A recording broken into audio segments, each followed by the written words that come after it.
to Cheery Conversations, where we all overcome our uncertainties one conversation at a time. Each week, we're joined by author, speaker, and pastor Sonny Hennessy and a special guest.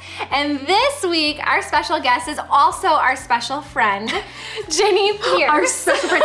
Do you know that it was Ginny's idea to ever do this show when it was called Jesus Plus Life? Fun fact. Yes. Our very first guest on the very first show, which was Jesus Plus Life. Yes. And so we have her back again. Yay. So we're super excited about the conversation. Ginny has been married to her husband Jonathan for 10 years. Jonathan is the worship pastor here at Life Church.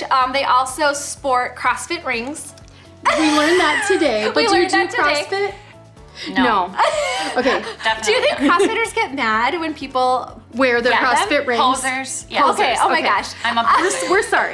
Okay. I'm just a mom, and my ring gets in the way. Yeah. So. They also have two really cute kids, like super cute kids. Yeah. Both in super school cute. this year. Yeah. Your youngest is in preschool, so that's a new season. Ginny worked in ministry for quite a while and is now a full-time mom.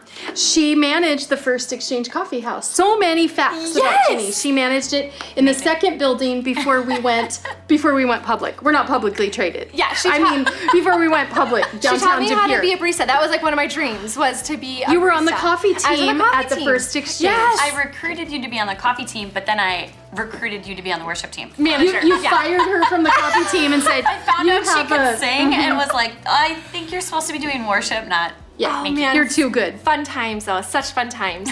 So today, I mean, we're not going to just talk about coffee, but We're gonna talk about other stuff. But we're gonna talk about other stuff. But what we want to talk about today with Ginny is about being a mom. But we have that conversation on this show a lot about mom things. But what we really want to talk about is the importance of having a support group of other moms when you're a mom. So Yeah. we're gonna talk about that today. Ginny also just started Flourish, which is a gathering of moms. So we're gonna talk about that a little bit because that really feeds into this idea of having a support group of moms. So when did you have that kind of like aha moment when you're like, man, I need to have other moms in my life as I'm doing this journey thing that we call motherhood?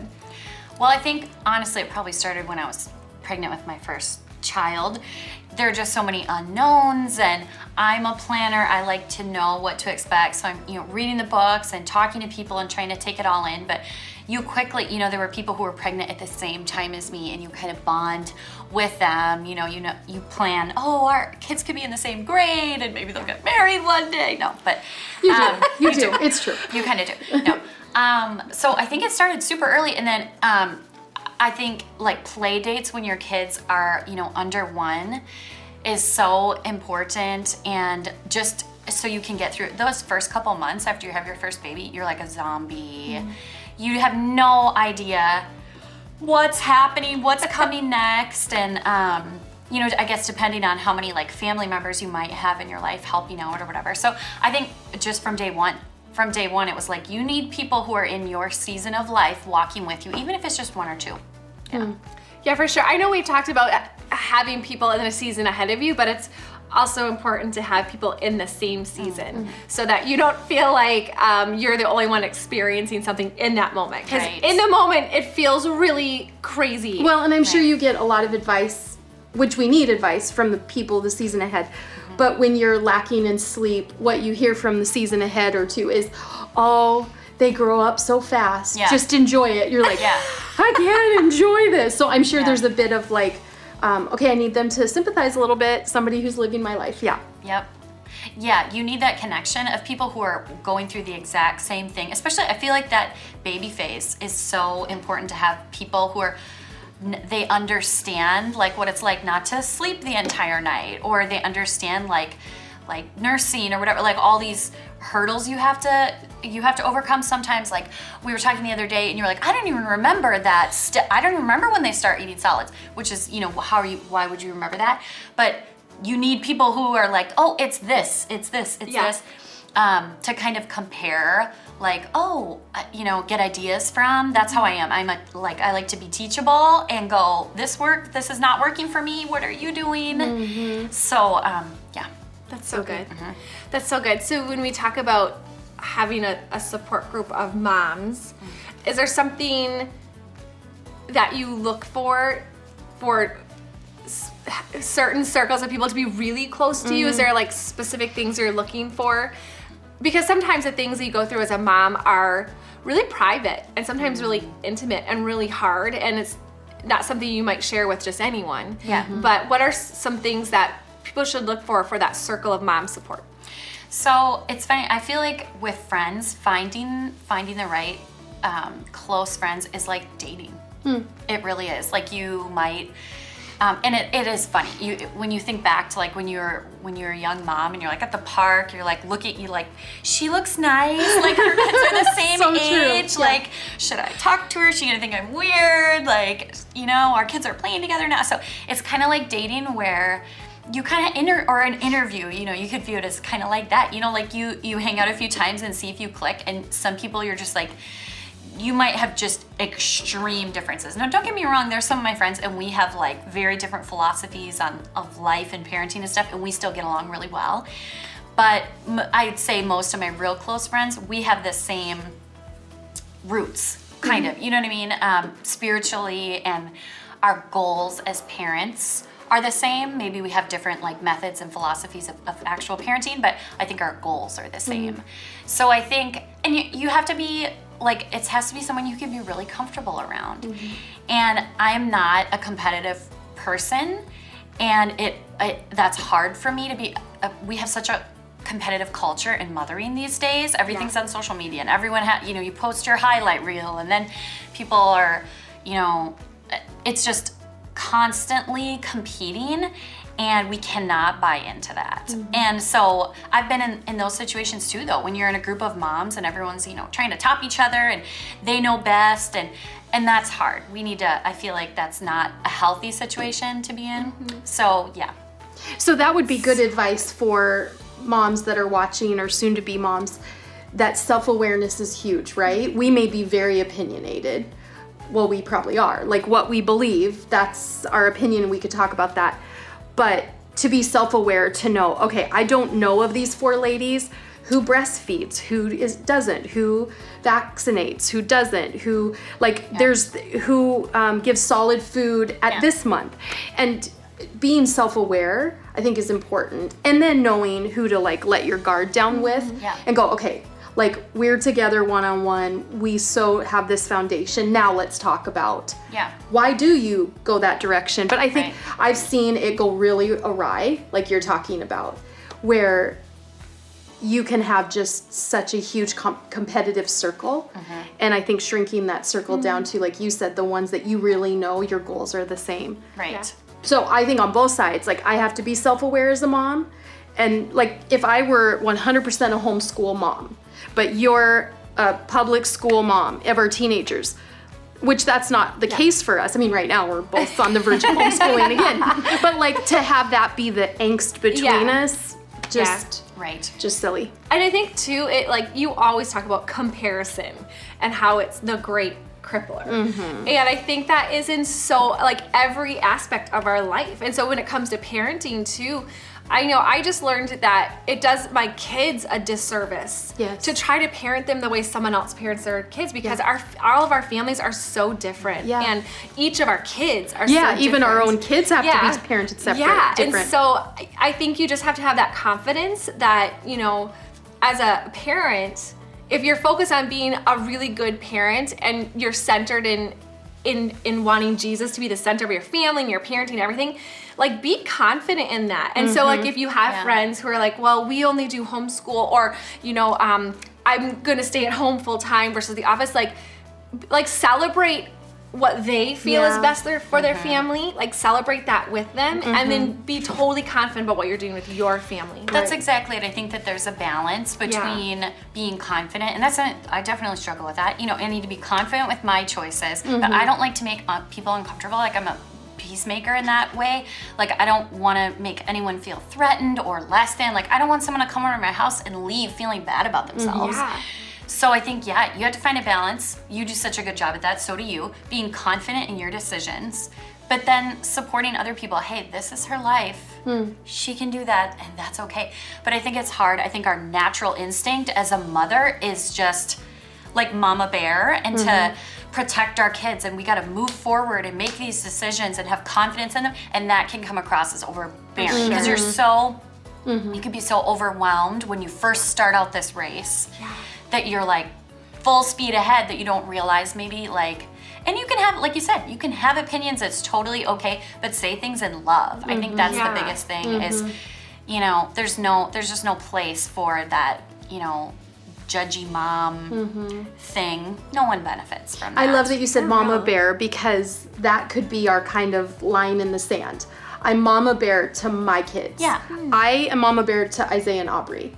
Now, I'm a little mama bear in that if they bring a friend over, that they immediately start to be part of our family, because we're gonna still pray for our kids at night and pray for Jaime or Lauren or whoever's over and pray for them too. But we're gonna keep doing us. But I love that you said mama bear, because am I really trying to be mama bear of 100 other kids out there? No, Right. no. Those are your kids. So that's my line, and these are my kids. Yeah. That's good. You said something else earlier too about being teachable. Like we can be confident in our choices, but it's really important to still be teachable. Like, I mean, how many of us started out with, I'm not gonna let my kids watch any TV. Yes. No sugar. 1 hour screen sugar time. ever. Never. Yeah. Yeah, and you know, if you're really confident in that, awesome. But I think you know, being teachable. I mean, that's probably a bad example. I'm just. I think it's a great example that we don't really great want to example. admit. We're Everyone's like, they didn't have sugar until their 3rd birthday. Yeah. Well, but then when they did, they're like cocaine,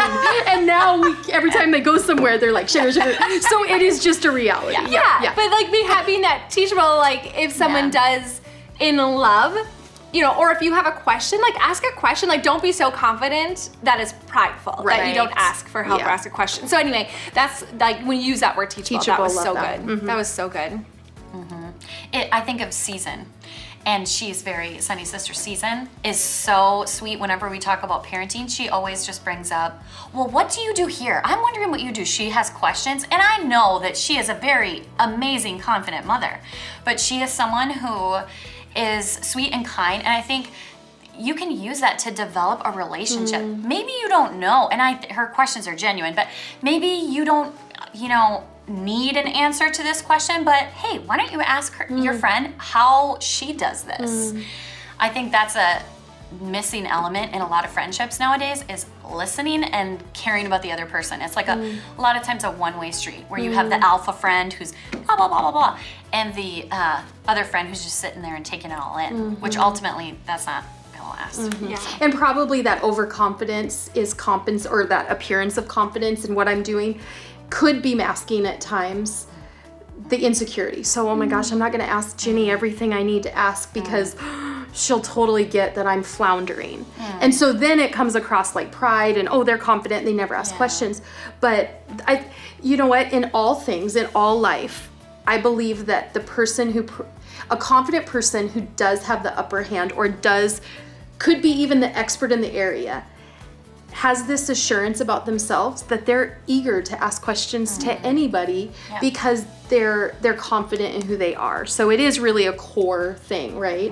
To start with. Oh, that's really good.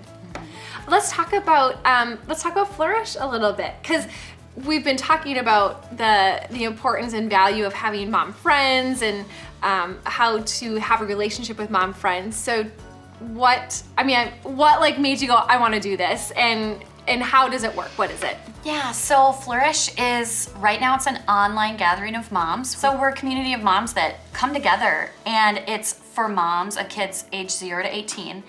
And we had a small moms group, there were 20 some of us last year that gathered. And it just was really great. And this year, Life Church gave us the opportunity to offer this for free. And it used to be quite a membership fee last year because we were part of a different group and organization. So it's just so amazing. So I think I had a conversation probably with both of you separately and just said, I really feel like we should just make this our own, make it bigger, open it up to more ages. So yeah, it just And there's born. 100 ladies in the fall session. There's 140. Yeah. She was gonna cut off at 100. Wow. You were gracious and cut off at 140. And I still see people going, oh, can I get in? Of course, last minute, doesn't get the worm. Yeah. Yeah, because the early bird gets the worm. moss. Doesn't get No. yeah. So some people, but they can get in the Another winter session or another upcoming session if you're watching this. But you did open it up to 140. Yeah. That's awesome. Yeah. What I love about it is I know there are other mom groups, but they're typically for like younger kids. Right. And I'm like, I have teenagers and I still need help. Yeah. And I also want that, like, okay, who else has teenagers my age? And me and Sonny Right. talk about it all the time, and like, who else? And so I love that it's, you have kids, come and You're a join. mom? Yeah. Right. We have leaders for every group, and the groups are really organized for the most part by stage of motherhood. Nice. So like the young moms, like our friend Abby is a leader, and she's a first-time mom. She has a 7-month-old, and most of the moms, all of the moms at her table have babies. There are a couple who have 2 kids, but most of them are first-time moms. So. There are 14 different groups. I think we have 17 leaders, and all of them are moms within those age ranges. Yeah. So great. Super cool.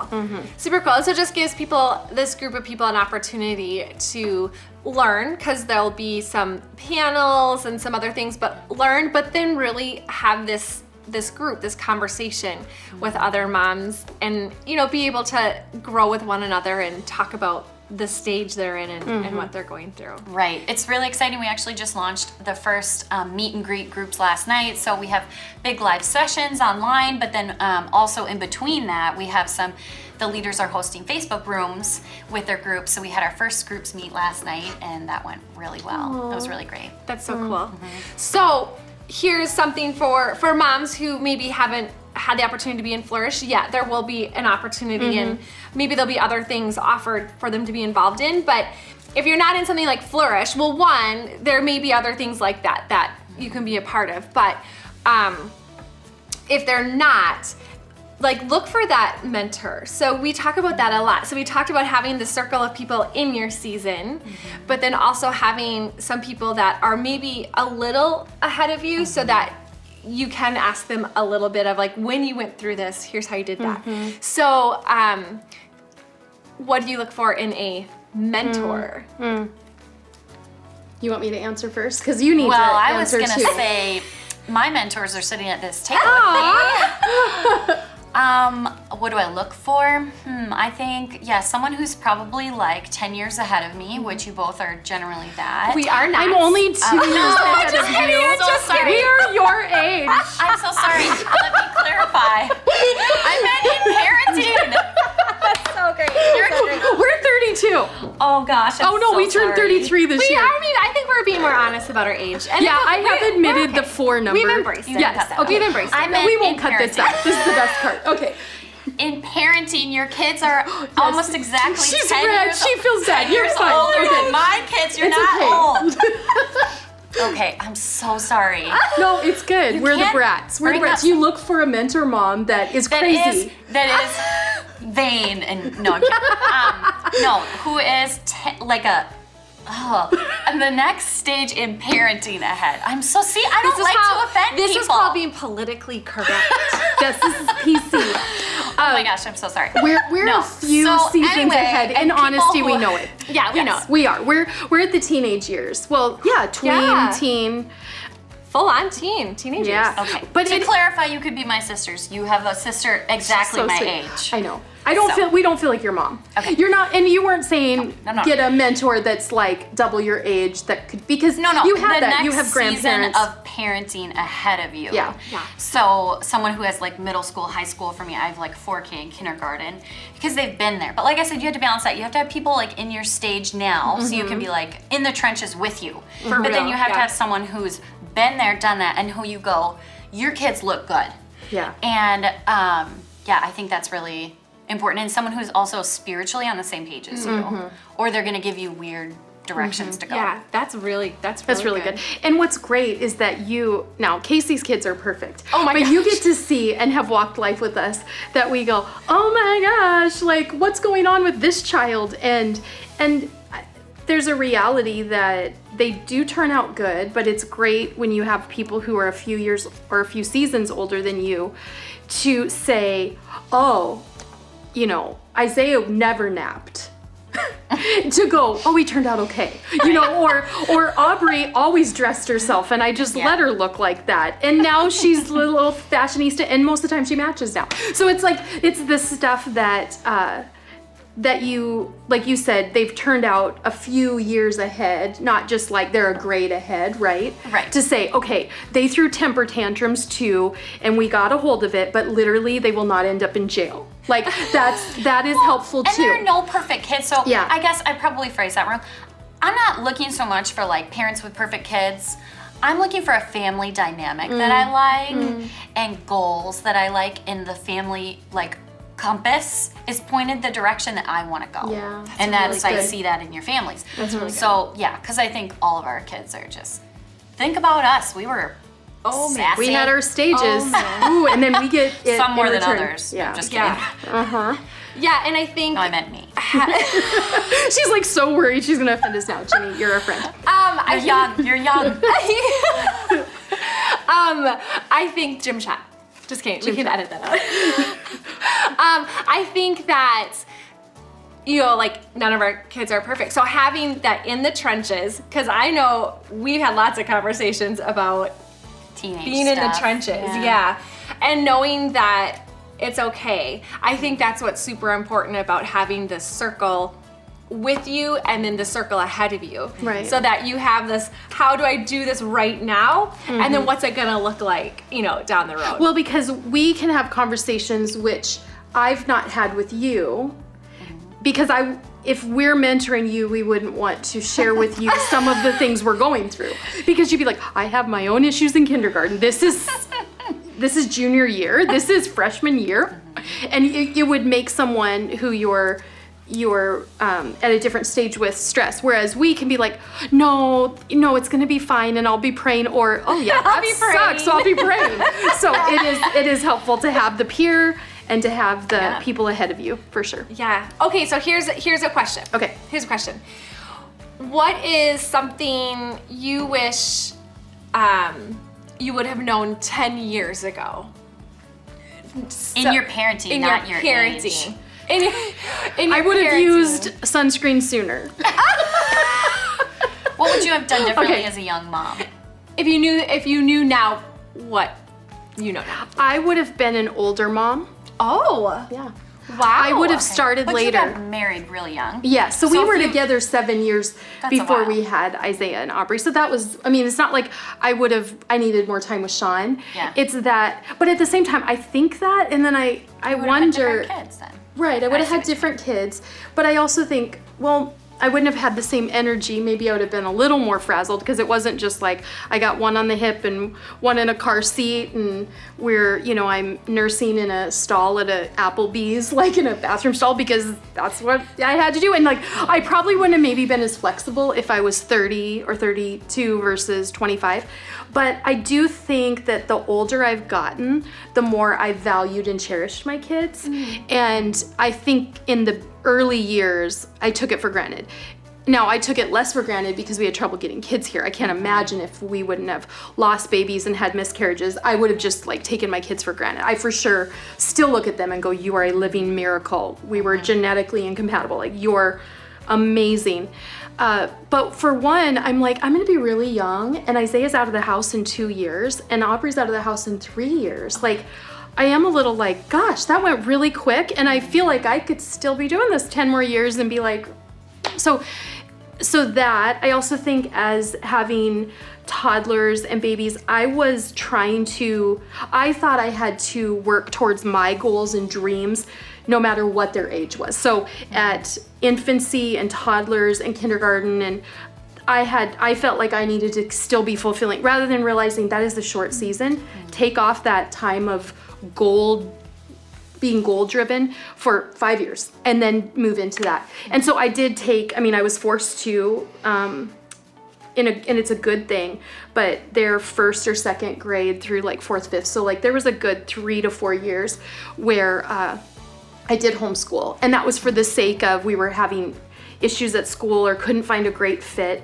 And that was great that I can look back and go, oh, like I wasn't a good homeschool mom, but I had lots of time with my kids. So that was a lot. That's great. That's really good insight. What is your, this is for Ginny. We'll wrap it up with this. Okay. What is your favorite part about being a mom right now? And first of all, tell the listeners and viewers what stage you're in. What are your kids' ages or grades? Sure. My son, Sawyer, is 4, and he's in 4K. And my daughter, Sienna, is 5, and she just started kindergarten. But so with her, I think my favorite thing is that she's transitioning from this tiny baby toddler preschooler who I've been with all the time, and now I'm not with her like 8 hours a day. That's a change for mom.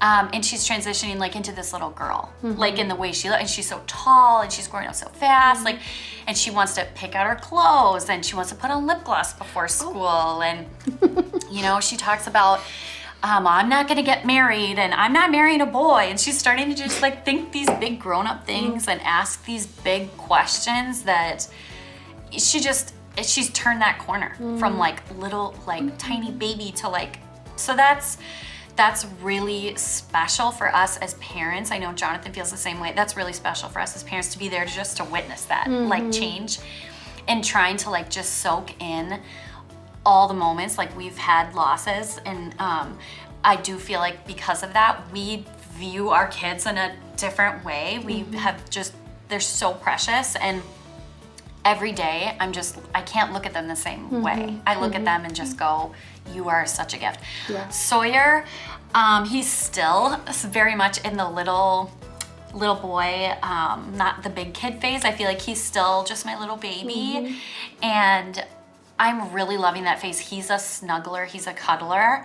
So I'm really like just soaking up all those little baby moments with him. I mean, he's 4, he's not a baby, but he's my baby. He's a sweet little. I love that. I love watching you talk about your kids right now. It's so cute. All of the It's actions, so cute. it's great. I love them a lot. I'm kind of obsessed You're like, with I need to go see them now. I know. Okay, we're gonna wrap it up. I know. Well, thank you for thanks for sharing, because I think it's so important for moms to hear other moms talk about how they're feeling, what stage they're in, how they handle things. And so enjoy the season you're in. Find some moms in the same season. I loved how Ginny put it, so you can be in the trenches together. And then look for those other moms that are maybe just a few seasons ahead of you, so that you can really be teachable and ask the questions like, what's next, or what do we do? So thank you so much, and thank you for Flourish. If you're not a part of Flourish now, just look for it. We will have marketing and advertising. It's something that we would love for all moms to have an opportunity to be a part of. And if you would like to connect further with us about Cheery Conversations or myself, you can go to sunnyhennessy.com. Maybe you've got ideas for topics, guests. We want to hear it. I want to connect with you. Go to sunnyhennessy.com. And join us next week for another Cheery Conversation at the same time.